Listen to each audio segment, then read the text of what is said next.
8월 11일 월요일. 하나님이 주신 참된 능력. 인간의 능력은 크게 두 가지로 나눌 수 있습니다. 지능, 사고력, 기억력, 논리력 같이 수치화할 수 있는 인지능력과 자기통제력, 감정조절력, 소통 능력, 창의성과 같이 수치화할 수 없는 비인지 능력입니다. 예전에는 성공하기 위해서 정해진 답을 잘 기억하는 인지능력이 높을수록 유리했지만 지금 시대 그리고 다가올 미래 시대에는 알 수 없는 미래를 예측하는 비인지 능력이 더 중요하다고 합니다. 비인지 능력이라는 단어를 가장 먼저 만들어낸 사람은 인지 능력이 더 이상 성공을 보장할 수 없다는 사실을 깨달은 미국의 교육학자들이었습니다. 교육학자들이 말하는 비인지 능력의 5가지 특징은 다음과 같습니다. 집중력은 비인지 능력의 원동력이고, 비인지 능력은 다양한 경험을 토대로 천천히 성장하며 실타래 같이 연결된 좋은 성품들이 비인지 능력을 늘려줍니다. 또한 비인지 능력은 수치화할 수도 없고 도구화할 수도 없으며 오직 인간만이 비인지 능력을 갖습니다. 주님이 우리에게 주신 고유한 달란트와 사명이 무엇인지 깨달을 때 참된 비인지 능력을 기를 수 있습니다. 세상의 도구와 방법으로 우리 자녀를 평가하도록 그냥 두지 마십시오. 오늘의 말씀, 우리가 세상의 영을 받지 아니하고 오직 하나님으로부터 온 영을 받았으니 이는 우리로 하여금 하나님께서 우리에게 은혜로 주신 것들을 알게 하려 하심이라. 오늘의 만나, 세상의 기준이 아닌 하나님의 기준으로 자신의 능력과 가치를 발견하고 그것을 하나님의 영광을 위해 사용하시기 바랍니다.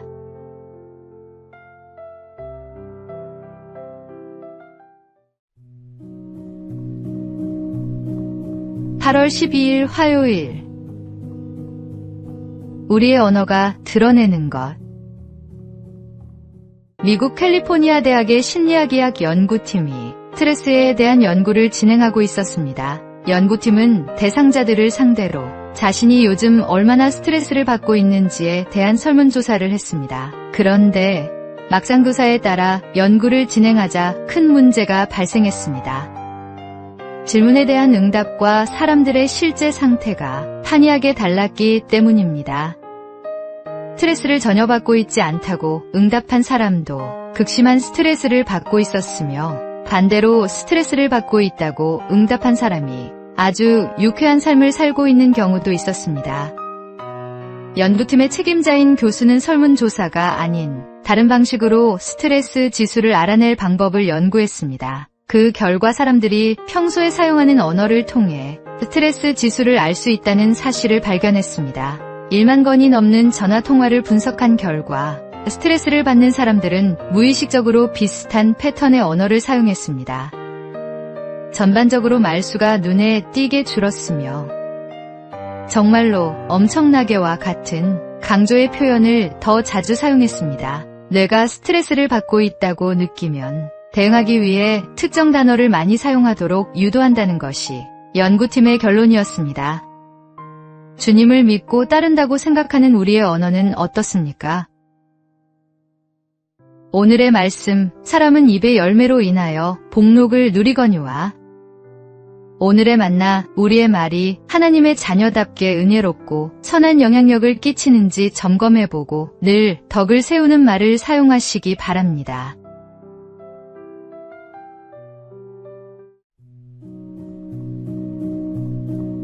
(8월 13일) 수요일. 하나님의 작품인 우리. 미술관에 갔습니다. 전시장을 천천히 둘러보다가 도슨트의 설명을 듣는 관람객들 사이에서 이상한 광경을 목격했습니다. 등받이가 없는 접이 의자에 앉은 사람이 있었던 것입니다. 처음에는 몸이 불편한 사람인가 싶었지만 휠체어가 아닌 접이 의자라니 이해했습니다. 전시장을 나오다가 의문이 풀렸습니다. 입구 오른편에 그 접이 의자들이 줄줄이 걸려 있었고, 안내판에는 예수를 만나는 시간, 인생을 바꿀지도 모릅니다 라는 문구가 적혀 있었습니다. 미술관에서 작품을 감상할 때 사람들은 의자에 앉아 오랫동안 바라봅니다. 그 진지한 시선 속에서 예술가의 마음을 읽고 작품의 의미를 깨닫게 됩니다. 하나님께서도 우리를 그런 눈으로 바라보고 계십니다. 성경에는 하나님이 인간을 창조하시고 보시기에 심히 좋았다고 기록되어 있습니다. 우리 한 사람 한 사람이 하나님의 소중한 작품인 것입니다. 때로 우리는 자신을 하찮게 여기거나 실패작이라고 생각할지 모릅니다. 하지만 하나님은 우리를 향해 항상 사랑의 눈길을 보내고 계십니다. 미술관의 관람객처럼 우리의 삶을 오랫동안 지켜보시며 우리 안에 숨겨진 아름다움과 가능성을 발견하시는 분입니다. 그런 하나님의 사랑 안에서 우리는 진정한 자신의 가치를 깨달을 수 있습니다. 오늘의 말씀, 우리는 그가 만드신 바라 그리스도 예수 안에서 선한 일을 위하여 지으심을 받은 자니. 오늘의 만나, 하나님의 눈에 소중한 작품인 자신의 가치를 깨닫고 그분의 사랑에 감사하며 아름다운 삶을 살아가시기 바랍니다.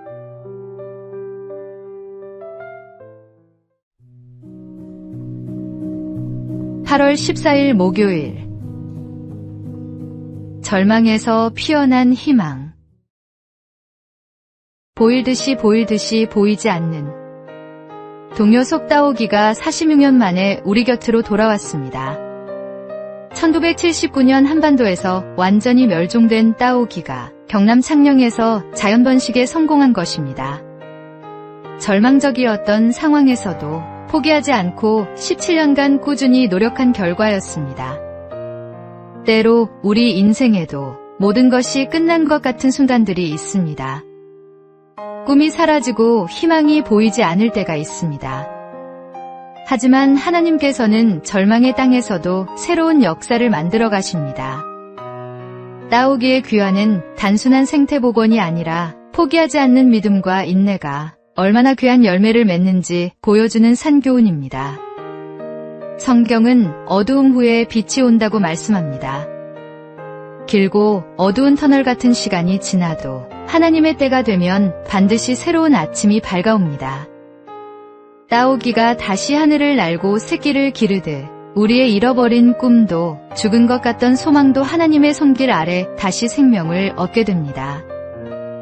지금 당신이 어떤 절망 속에 있든지 하나님은 이미 회복의 역사를 준비하고 계십니다.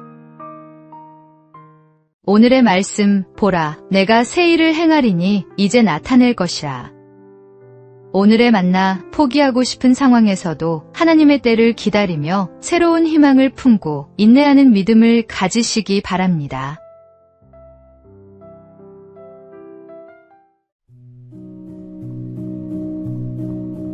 (8월 15일) 금요일.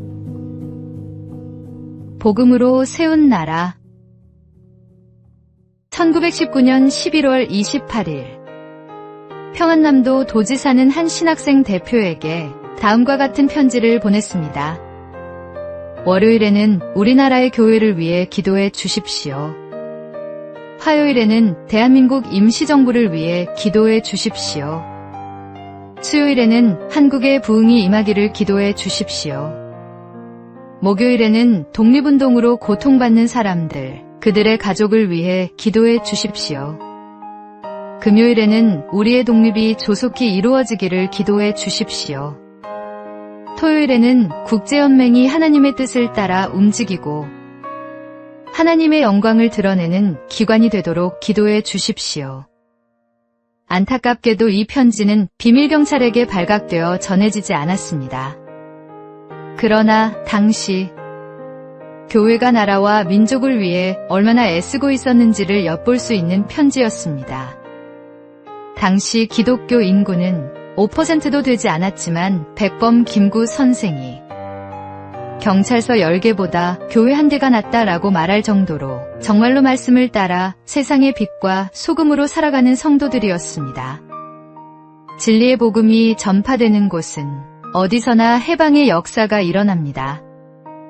민족의 독립과 해방을 위해 누구보다 더 열심히 기도하며 노력했던 믿음의 선배들처럼 복음이 다시 한번 불길처럼 퍼져나가 많은 사람들의 마음이 죄에서 해방되도록 세상에서 복음과 진리를 전하십시오.